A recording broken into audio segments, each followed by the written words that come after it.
Hey guys, so welcome back. So obviously I left off with taking the car to the Moroso car show, which was nice, and I'm glad I met that goal and that deadline. So afterwards, I did start to take the car out for a couple errand runs just to keep everything flowing and stuff of that nature. And it did start to develop a few random issues here and there. Another thing too was that honestly, guys, I really listen to Dave Freiberger's Don't Get It Right, Just Get It Running. And I'm glad I did because I'm getting to drive the car. But also, too, to be completely frank, I just wasn't really happy with the finished product of, my work at this point. Like, the patina on the outside isn't super cool. The interior is still not done. And like I said, there were a few issues going on with the car. Like, the carburetor really should be rebuilt at this point. It runs super rich, and I actually started developing some random no-start issues. So, I mean, just listen to this at, cold start. This idle is just so choppy, so it was time to get into it. Gonna try to start it for the first time this year. Let's see what happens. I don't think my dad's been charging the battery, so it's probably not gonna go.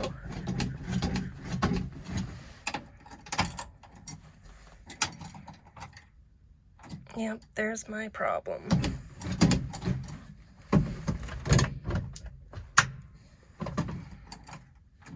Yeah. Right, let's see if we can fix that.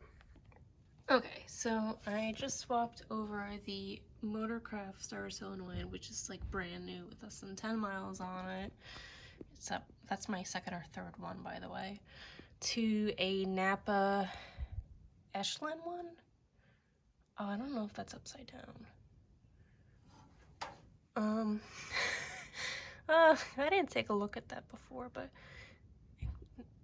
I'm hoping that works. If it doesn't, I'll have to double check and flip it. But these Napa ones, these are made in Mexico instead of China. We'll see if that makes any difference, and we'll see if this starts up. Okay, go. Oh.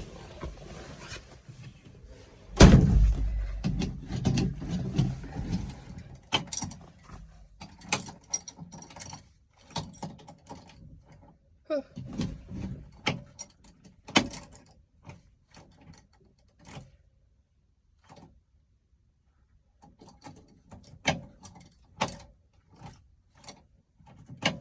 So that's not a good sign. Okay. What else could this be now then? Okay. So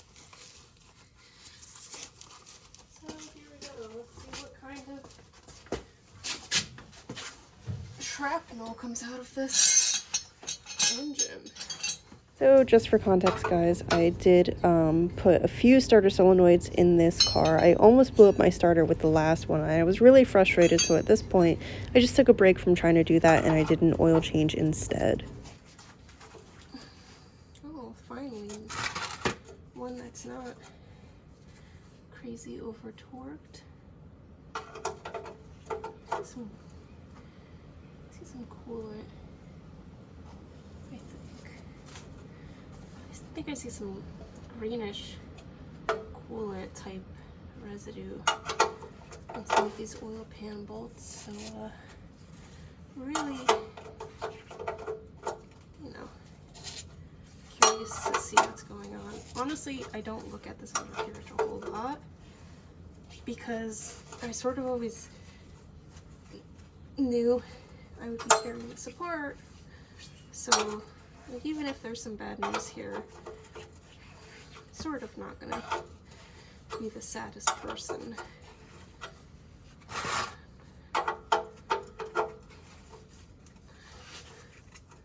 Okay, hopefully we'll do this. Yep.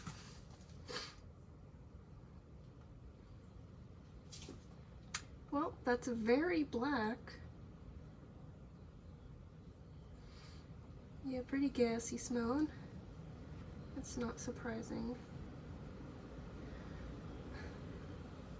Looking smooth though, no real chunks or I'm not really seeing trigger. Oh.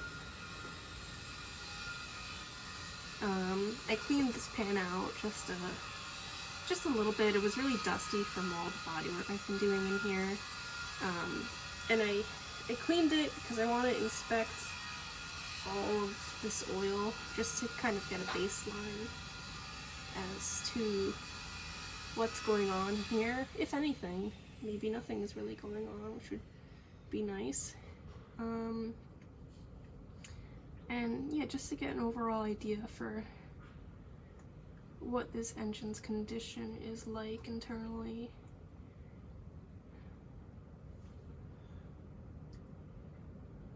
Some gunk.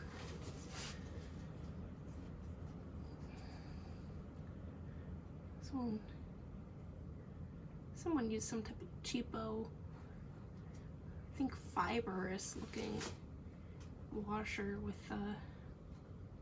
Permatex on it or something. I'm not really too sure. So far we are at just under 3 quarts. I'm gonna assume there's probably about 3.5 in here. This engine is completely cold, so it's probably gonna take a while for the rest of it to drain out. Ideally, I would have liked to have started it, warmed it up a little bit, then drained it out, just to get it to flow a little quicker and easier, cleaning it out as best as I could, but this starting problem is escaping me. But we're gonna get it. Once I feel like actually diagnosing this car properly, we will get it. But that's what I got for now. So what I want to bring to your attention, guys, and this is a very important factor when you're considering restoring a classic car, is that if you have a vehicle that's had a lot of deferred services on it, just like my 65, there's a very good chance that you're going to be dealing with a slew of problematic or failing parts that can all be leading to one specific issue, and it might make it very difficult to diagnose. So what ended up happening here was, number one, I had a bad starter solenoid, which number two later led to my ignition switch failing, and then number three, I also had an intermittent issue because my neutral safety switch wasn't aligned perfectly with the park indication. So with all of that going on, there was kind of a lot, and it was very hard to diagnose. Oh yeah, we're gonna need a tool for that.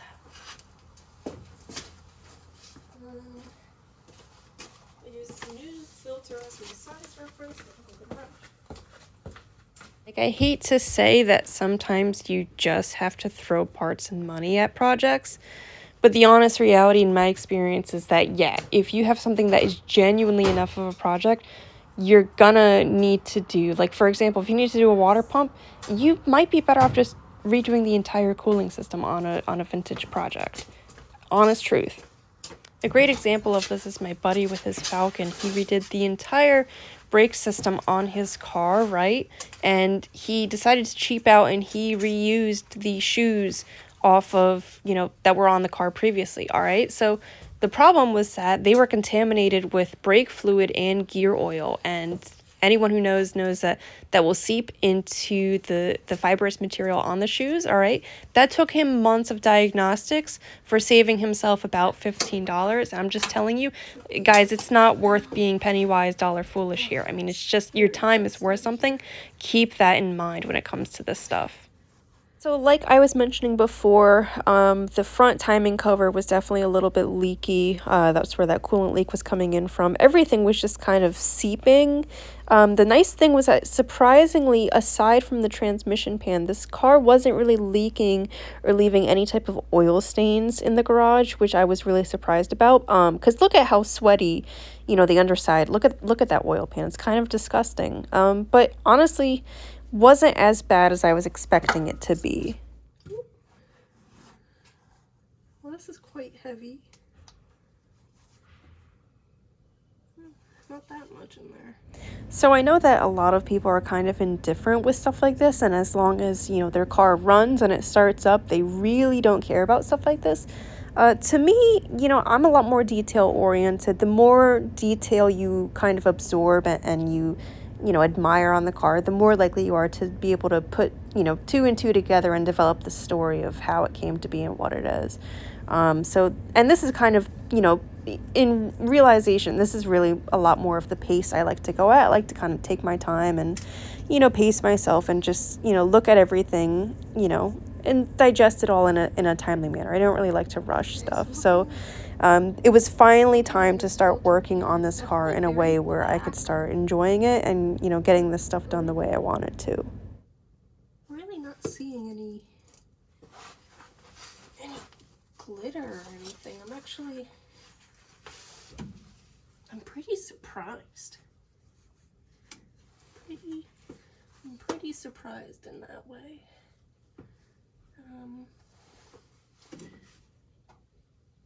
It looks like the water pump housing is seeping out a little bit of coolant and just mixing with all of the schmutz on the front of the engine. I'm sure some of that is probably a little bit of oil too from the front seal, and probably a little bit of seepage from my mechanical fuel pump here. So we probably have a really delicious combo of fluids coming down this engine. But I don't know, I mean, it runs and drives, that's why I bought it. So beggars can't really be choosers here. I'm gonna let this drain out a little bit more and get the new filter ready to go, and new washer on the drain plug and all that. So, like I said before, this was the pace that I finally started to, you know, I wanted to work at. But that being said, you know, there's something about doing purely maintenance work to your classic that just becomes, unfortunately, for me, really kind of monotonous and not very exciting, especially when you're working in, you know, like a garage with no heat in the middle of winter. So even though this was the pace I wanted to work at, honestly, I'm not super excited in this video because I was facing diagnostic issues, I was doing maintenance, which isn't as exciting as other stuff, and there were other things that I have planned for later on down the road that I just wanted to get started on now. I just want to check to see that this is the right thread pitch. I'm hoping it's not metric.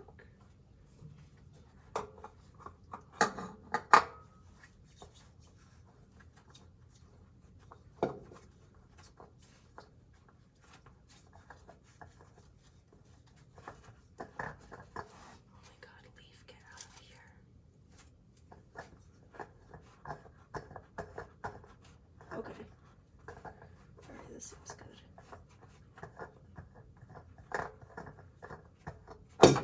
Ooh. Okay. I'm double checking all of this here because I was actually having a really hard time finding the right part number. There were so many part numbers for small block 302s and I couldn't find anyone at any parts store to help me. Different length filters, stuff of this nature, and I kind of just got really paranoid, so I wanted to double check everything.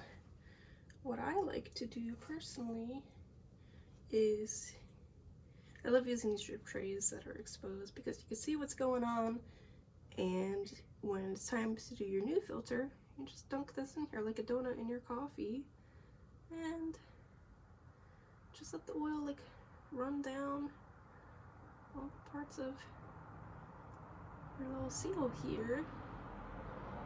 And you don't want it pooling up in here, but you want all parts of the seal coated in oil so that it doesn't dry out and it's got that wetness to keep the seal airtight.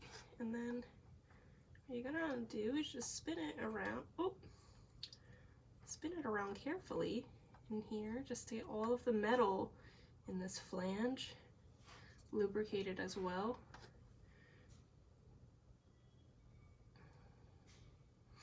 Yep. And then just start pressing it in.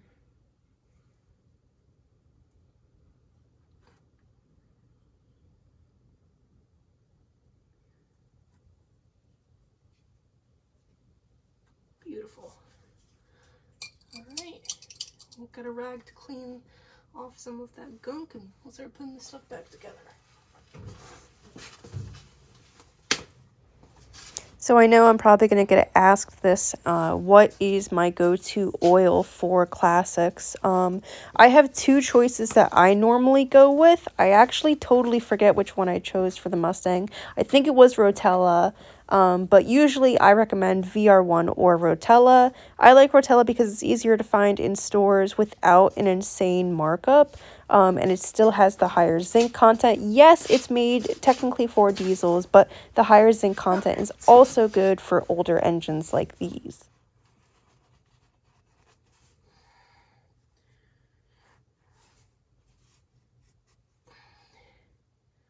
God, this thing is just so yucky.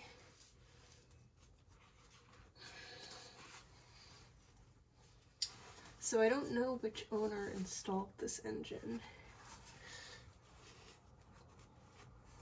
And I wonder, you know, how well it was done, but I think it's doing, you know, pretty well for what it is. I'm always waiting for the day that I look at it and I find something like horrible. But I don't know, so far, so good.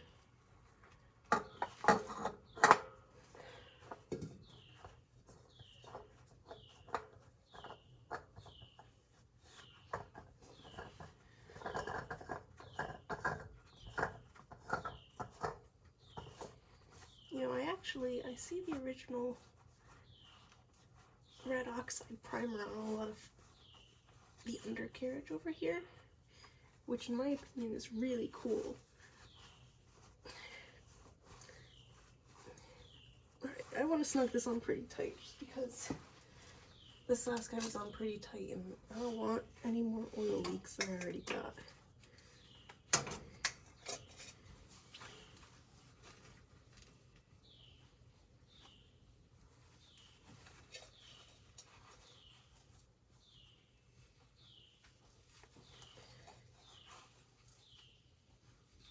That's probably good.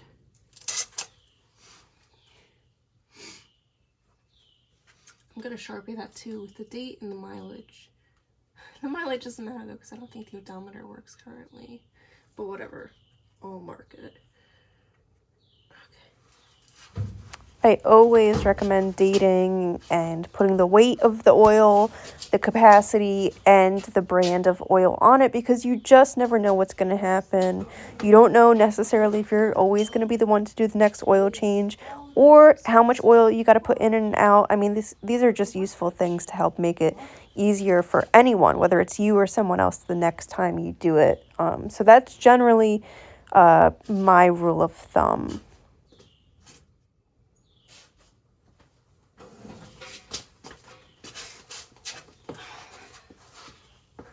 Okay, so after wiping down my drain plug bolt, it might be hard to see, but most of the threads are not there. They're stripped. This is all I got for now, so this is what I'm gonna run.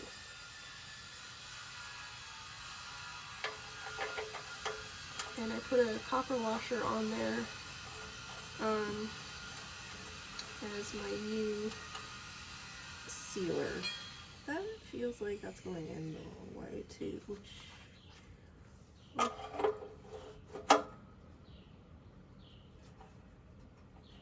this is probably why that happened.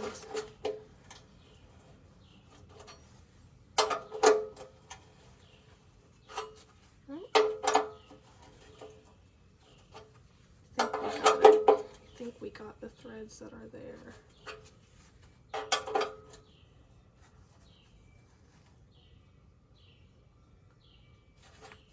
I don't want to go too crazy because obviously we don't have that many threads, so I'm going to call that good.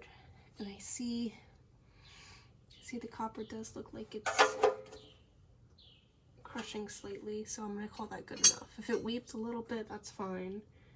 I don't want to strip it and then have no way of driving it whatsoever, so we're going to call that done.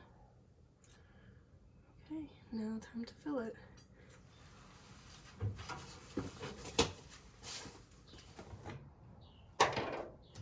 I'm using Shell Rotella 10W30 as my oil of choice for anyone who cares.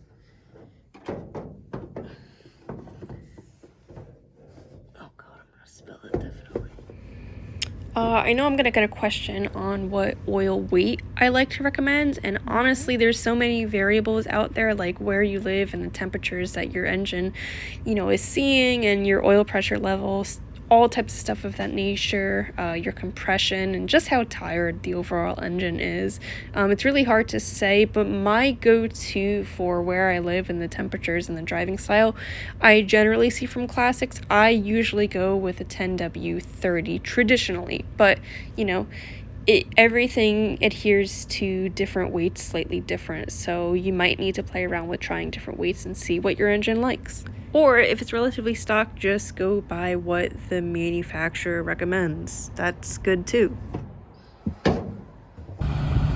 Okay, so I arced the starter solenoid again because I just wanted to drive it. I wanted to get that new oil cycling through it.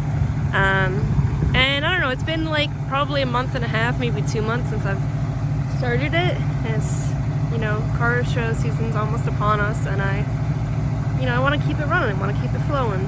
So I wanted to take it for a quick spin just to see what it would do, warm it up. It doesn't really run the greatest. It doesn't like being cold. I can't blame it. So it needs some type of carburetor work.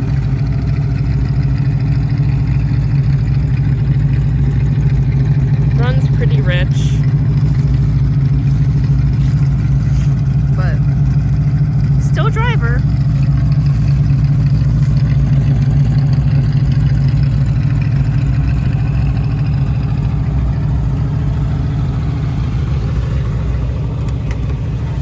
Yeah, I still haven't finished the interior yet.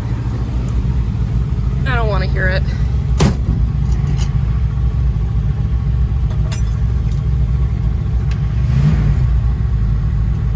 I think it's sounding a little bit better now that it's starting to warm up.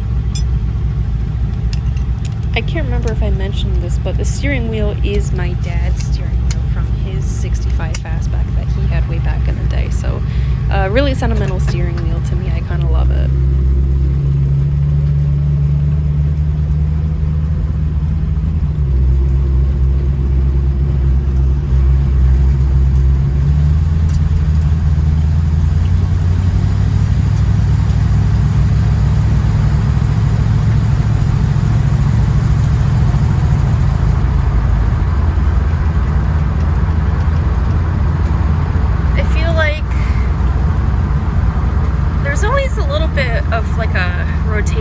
Tick with this car, and it always sounds like it's somewhere on the passenger side.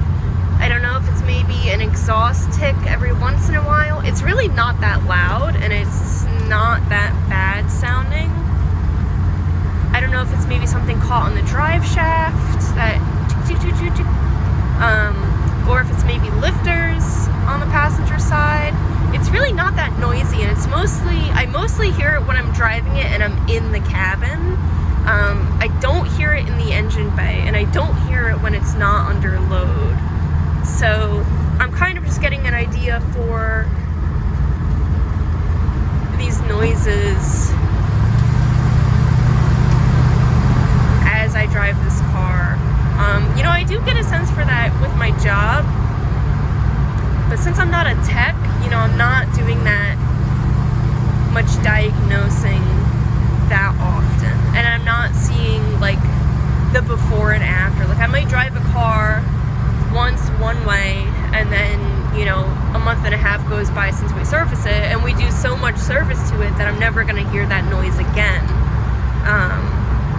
So it's good for me to have my own car to get a real sense. Like people are always just like, well, did you smell coolant? And I don't know about you guys, but I feel like different coolants smell slightly different at different times. And especially when you have a car that's burning oil and has a leaky carburetor, and now on top of it is burning coolant, well, you know, then that car, the burning coolant scent is only gonna, you know, it's gonna be covered up partially, so it's tough, it's tricky. It's tricky to get a good feel for this when you have not a clear baseline all the time, and you're not working with the same car every single time. So now that I finally have one, I'm pretty excited about that. Yeah, I don't know, this thing's still fun. I sit pretty high in here, I notice.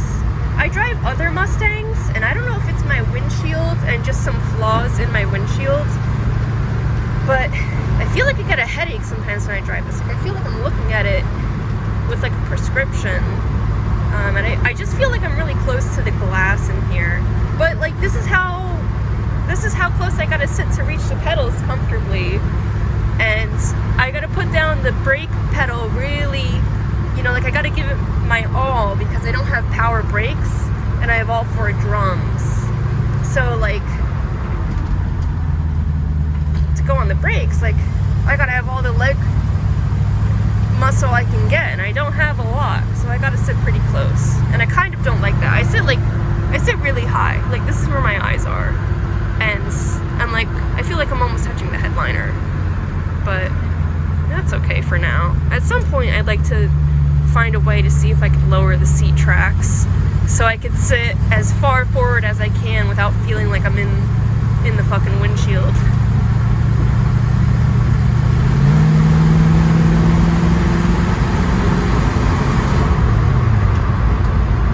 It's warming up now. It's funny, I can't remember if my coolant gauge worked. I don't think it ever did. But I could tell by pedal feel and the sounds. I think my car is pretty warmed up now. So, yeah, I don't know. If you guys don't mind, I'm gonna enjoy the rest of the cruise here by myself.